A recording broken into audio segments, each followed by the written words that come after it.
Welcome back, everyone, to another episode of Agile Talks. This is a series where we discuss all things about Agile and learn from industry experts their experience and how they implement Agile practices within their organization.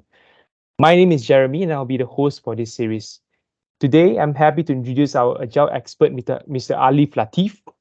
Alif started off as management consultant in the strategy space and more recently with Flowgroup, providing organizational development consultancy in the areas of leadership, culture, and innovation. So, welcome, Alif. Thank you so much for joining us today. Thank you so much for having me, Jeremy. Always a pleasure to be talking and also exposing other people to the world of Agile. Yeah, definitely. Thank you so much. So, Alif, could you maybe please briefly introduce yourself to the audience and share with us maybe your career history and maybe also your educational background as well? All right. Sounds like an interview, right? But I actually started my studies in mechanical engineering.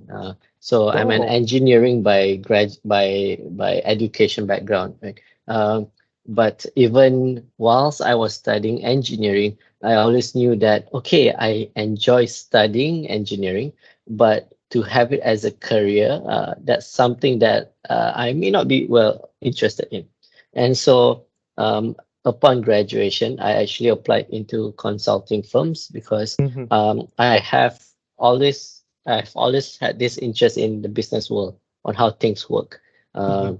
And maybe it was the engineering mindset, but it's always about trying to solve problems in this day and age, right? And so Yeah. I joined EY as a management consultant, Mhm, and I was there for about almost 8 years.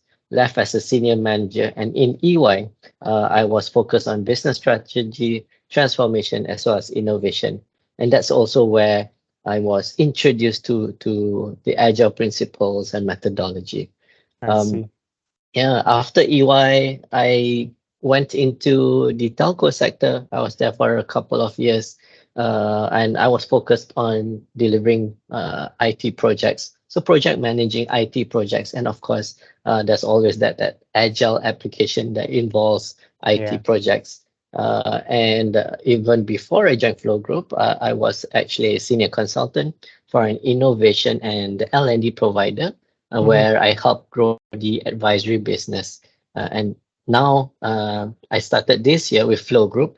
We're relatively new to the Malaysian market, although we've been around for 25 over years as elsewhere. mhm. And we are a organizational and development consultant.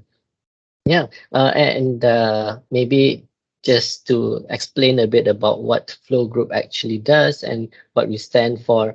Uh, uh, Yeah. the name itself actually speaks by itself, lah, right? And when we talk about Flow Group, we believe that in anything that an employee or an organization does, we want everyone to be in that constant state of flow, right? Mhm. Have you been in an environment where you are doing something and something that's very challenging and time just flies by, right? People Yeah, call it being definitely. in the zone, right? Mm. And that's what flow state is, right? And that's what we want employees and organizations to achieve. And we do that through what you mentioned earlier, Jeremy, through Mhm. leadership programs, our culture, and also innovation consulting projects. And so Mm. that's just in a nutshell some of the things that I'm working on right now. Yeah. I see. Thank you so much. Yeah, definitely have a lot of questions about some of the things that you've just mentioned, but we'll come to that in a later stage later.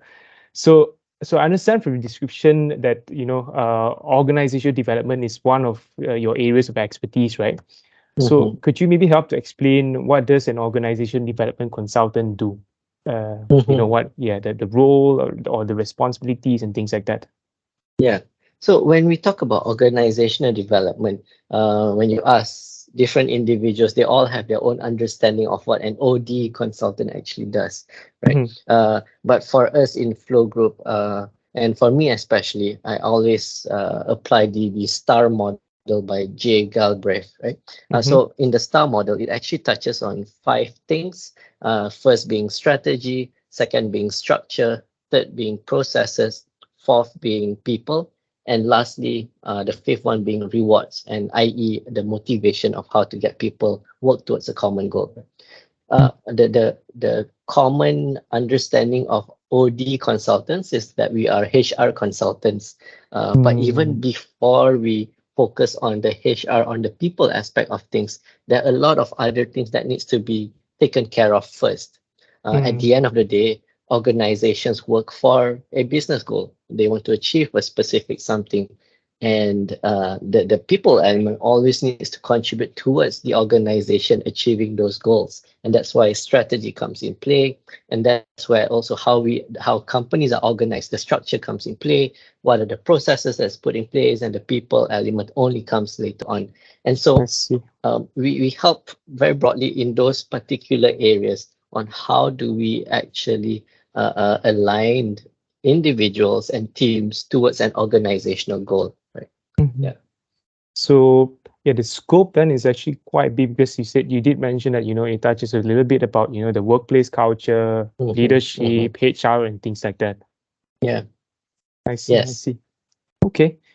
Yeah, I'll come back to that later as well. But maybe because earlier you mentioned that I think you said when you joined EY, right? That's when you Yeah. actually learn about Agile, is it? Yes, that's right. Yeah, could you maybe share, how did you actually come across Agile? For example, is it because of a certain project, or it's Mhm. part of the training given by the organization, and how did you come across that? Sure. I first stumbled upon the whole concept of agile because I do work for certain clients, past clients who were adopting or trying to adopt agile, right? Mhm. And back then there was a lot of transformation work going on. When there's transformation work, there's always a lot of project management pieces. So I came in as a project management consultant, and there's always this debate as project managers for large scale programs, right? Oh, do Mm, we do it in a waterfall way? Do we do it an agile way? Right? yeah. What's the best way for us to do something fast and efficiently, right? And that's where I started to hear about agile. Mm, But along the whole my whole EY journey, towards halfway through my EY journey, only then I was actually being put through a Agile Scrum certification, and mm, only then I was able to understand the intricacies and the methodologies that's involved in the whole Agile process. Prior to that, it was just me learning on my own, and also from the seniors and so on, lah. Right? I Um, understand. and yeah, and I think that also puts things into perspective when you hear about it from a business context, and only then you learn about it, you're able to sort of relate to how it applies in a real world, right? Rather than knowing the theory behind it and only Yeah. then looking at it from a business standpoint. Yeah, definitely.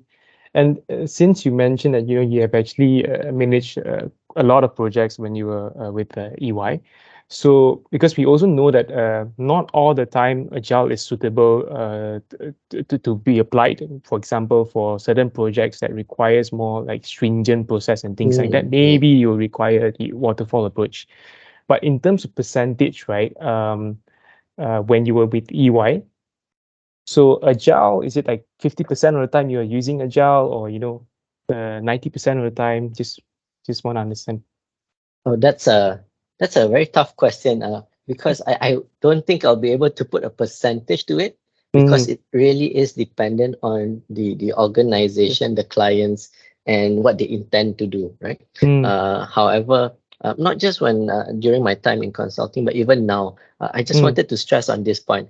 A mm, lot of organizations, they confuse the need for them to be agile versus the adoption of agile processes. Just mm, because you want to be agile doesn't mean agile processes, the Scrum methodology, is the best suited thing for you to adopt.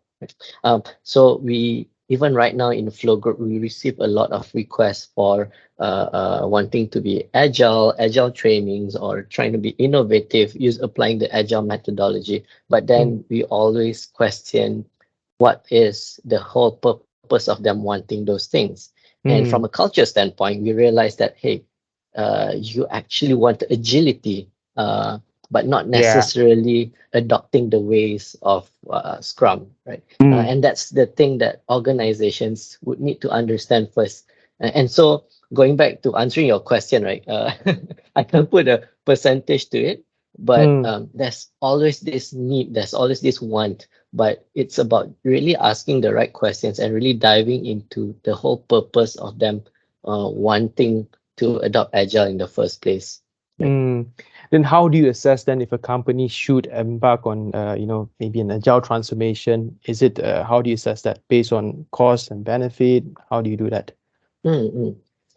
So I think let me talk about it more from a culture perspective first, right? Mm. Yeah. Because as an OD consultant, we normally touch on the culture aspect of things, right? Yeah. So from a culture standpoint, when employees or senior management feel that they are stuck in the current ways of doing, and they find it very difficult for them to scale and to grow certain parts of the organization because people are doing things just the way that they've normally done. They've been working in silos to a certain extent.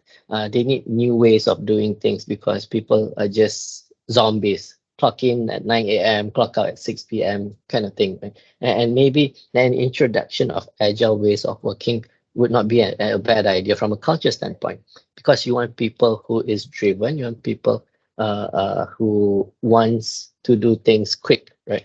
And then there is an angle from a product perspective, from a outcome and our output perspective. How do we then decide when an organization should adopt agile, right? I think um, it's very different depending on the type of organization and the style and the Mhm. size of an organization. But if an organization is lean and it's probably within, if you're small teams of, let's say, 20 people or so focusing on a particular project or a particular product, I think it's easy for you to adopt agile processes, right? Whereas Mm. if you are a larger or more complex organization, it's always good to start small and with a specific purpose. The more defined you are on the product or the problem that you're trying to solve, the easier it is for you to apply and adopt agile in the first place. Yep. Yep. Thanks so much for sharing that, Alif. And Alif, previously also we had a brief discussion about the similarities of design thinking and also agile. Mm, So mm, if you could help to maybe elaborate a little bit about the relationship between those two, because yeah. based on what we discussed previously, we both agree that it is a user-centric approach, rapid and Mhm, frequent iterations and things like that. Yeah, if you could yeah. help to maybe elaborate that one. Yeah, sure. Uh, Before I go into that, right? Yeah, I just want to say, if there's like three things that I really believe in, it yeah. is one, the Minto pyramid principle, which is from Barbara Minto. Second Mm-hmm. is design thinking. Third is Mm-hmm. agile principles, because I feel that these three actually goes hand in hand, right? Mm-hmm. Uh, so when we talk, okay, so I'll start with agile first because the audience here is more familiar with agile, I presume. Yeah. So when we talk about agile, the principles behind agile is simple, right? It's about doing things fast and efficiently, right? So in a way, being adopting agile is about speed and execution, and it's about doing things right. Right? Mm. Whereas when you talk about design thinking, it's a problem solving methodology, and it's very much user centric, customer centric. Right? And design thinking is more about doing the right thing. Right? So it's Mm. about doing things right versus doing the right thing. And oftentimes, when we are adopting some of these methodologies, it actually goes hand in hand. And okay, so let me give an example, right? So when you talk about identifying or validating a certain problem, if I use agile terms, maybe we use like the product owner, for example, right? If the product owner has very high certainty or very clear goals and objective, they are very clear what should be in the product backlog, right? Or the project goals and so on. And so Yeah.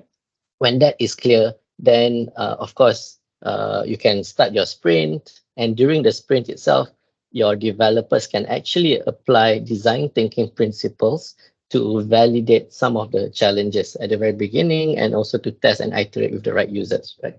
So the design thinking cycle happens within the agile process, within the agile sprint process, right?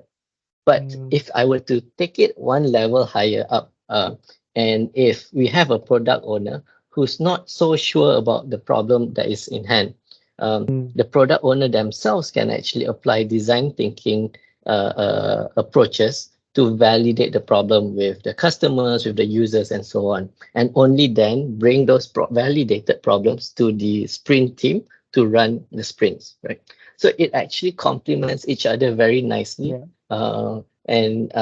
because both actually starts off with a set of principles.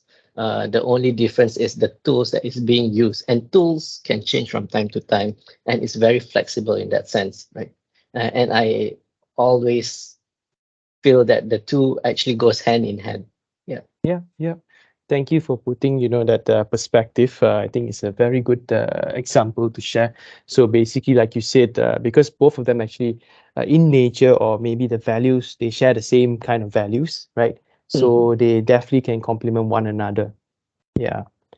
So then I have another question for you, Alif. Since Yeah. leadership and culture are also both within your areas of expertise, so could you help to share with us the culture and leadership in the context of agile, or maybe for an agile transformation? How should the Mm, culture be like? What is right. the leadership style? Is it transformational leadership or dedicative? Yeah. Right, right. Okay, so leadership in the context of agile, right? For agile transformations to happen, Yeah. what are, I guess, some of the leadership qualities that Yeah. is needed, right? Um, First and foremost, I think it's that trust and that belief in the whole process, right? Mm, There are times when large organizations want to adopt agile.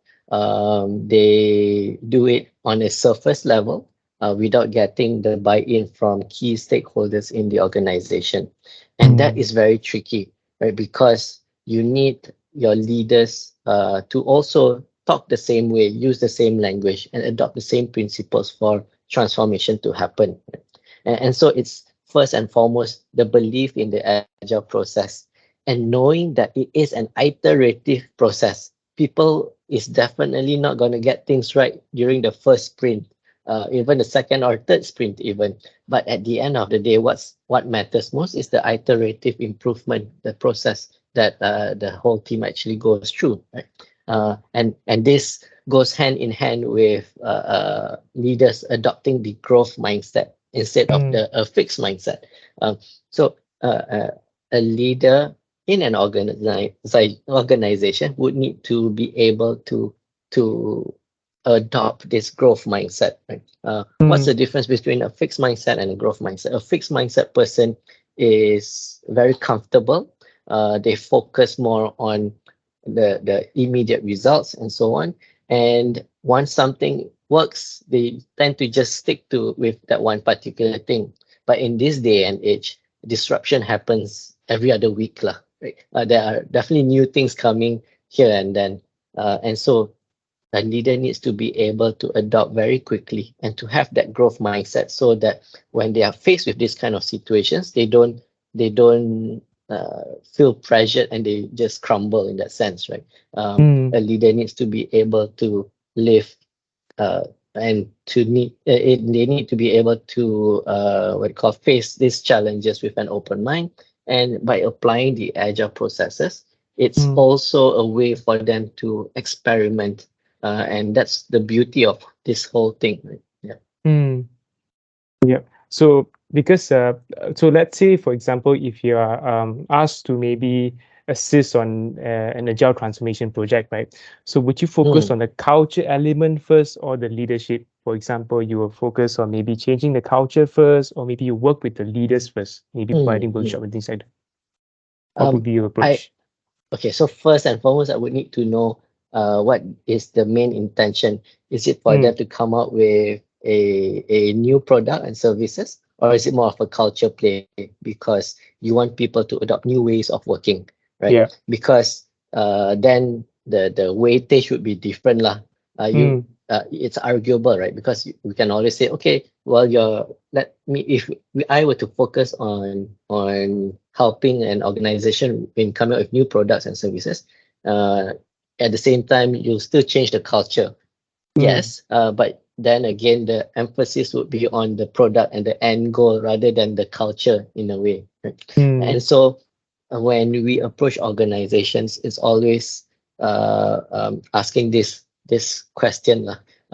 Are you looking at it more from a ways of working? Do we want to change how people actually work? And if Mm. that is the emphasis, then our focus is putting in place structures, putting in place processes, and at the same time, letting them work on little projects or mini projects as a start for them to adopt these agile practices and to learn from it. Right? Mm.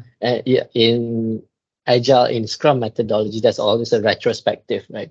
Yeah. If the focus is on a product, then it's very product based, lah. But if it's a focus on culture, after we've completed a particular project, a particular sprint, there's always a retrospective about the entire working culture, the whole process of things, right? And how Mm. we can always improve the adoption of agile transformation in that organization. Mm.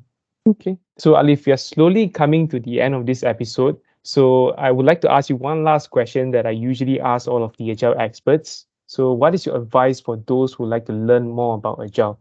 If you can recommend certain kind of maybe certification, training program, or what kind of approach they should to learn more about Agile. Mm-mm. Yeah, sure. Thanks, Jeremy. So, so for me, I always believe in making sure that whoever who is interested in Agile to really understand the essence behind why Agile is important in the first place.